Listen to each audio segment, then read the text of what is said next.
La Gemara de ce matin, Baba Batra 98a. Amar Rav Chia bar Yosef, Chamra, Mazale, Demare, Garim, Sheneemar, Vav Kayim Boged, Gever Yair. Pour faire du bon vin, ça prend un bon mazal. Il y a des gens qui font du vin et le vin il sort bien.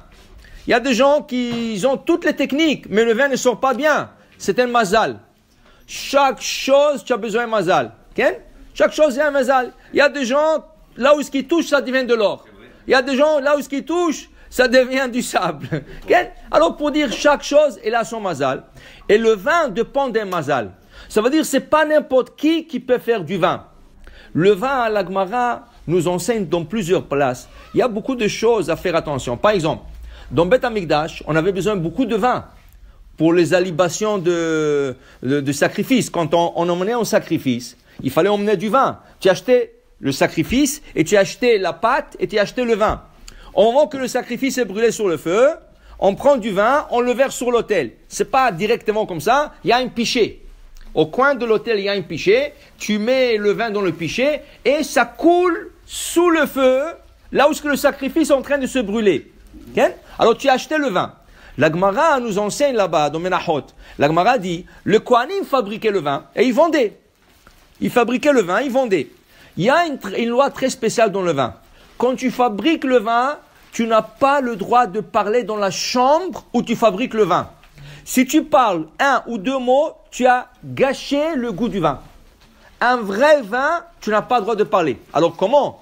La Gemara explique, quand le Kohanim allait chercher un baril, par exemple, et le Kohen connaissait le baril en haut, il est prêt, le baril en bas, il est prêt. Alors qu'est-ce qu'il faisait? Avec un bâton. Pas avec la parole. Le Kohen prenait un bâton et il signalait, il disait à l'autre Kohen, voilà. Il disait même pas voilà. Il tapait. Il tapait, l'autre comprenait que sur le baril, il fallait sortir.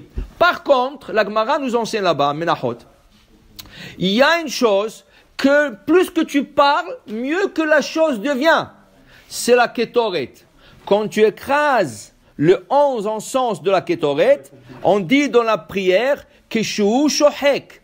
Quand il est en train de moudre, Omer, il doit dire Adek etev, etev adek. Mou bien, bien mouillé et moudre. Moudre bien, bien moudre, moudre bien. Alors il continue à prendre. Pourquoi? Mipnei she'akol yafeh labessamim.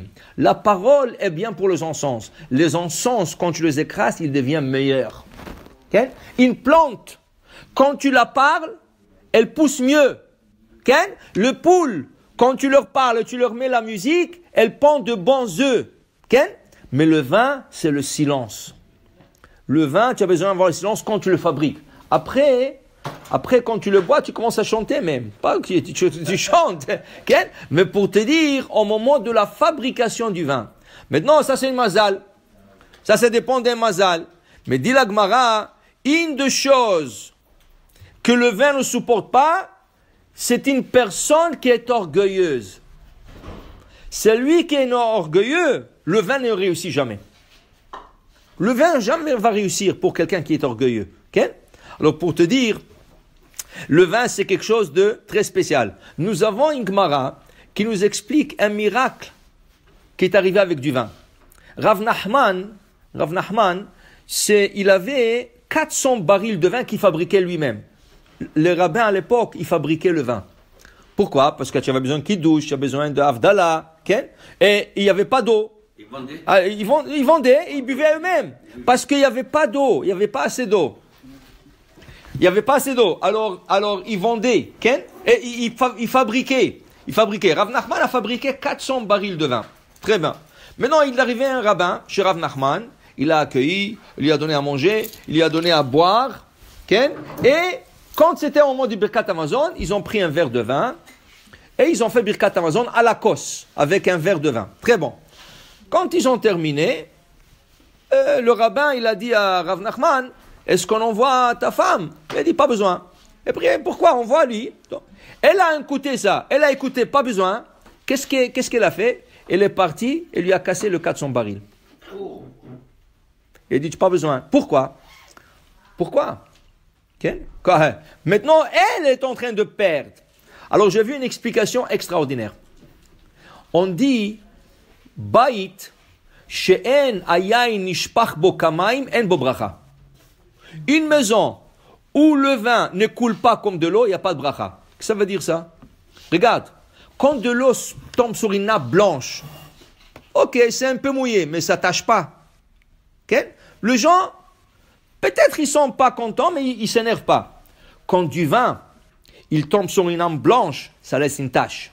Maintenant, il faut changer la nappe, et ça est taché, et tu t'énerves. Has v'shalom, si tu t'énerves, il n'y a pas de bracha dans cette maison. Le vin doit couler comme de l'eau. Comme l'eau, elle coule, tu t'énerves pas. Quand le vin va couler, il va déborder, ne t'énerve pas. Dis, c'est bon, Siman Tov, Mazal Tov. Okay? Maintenant, comme ça, on dit quand tu fais le Geffen, vendredi soir, quand tu fais Birkat Amazon avec un verre de vin, la première à qui tu dois envoyer, c'est ta femme. Pour avoir la beracha. La femme de Rav Nachman, quand elle a vu qu'il lui a pas envoyé le vin, ça veut dire qu'il s'est enlevé la bracha lui-même, Rav Nachman.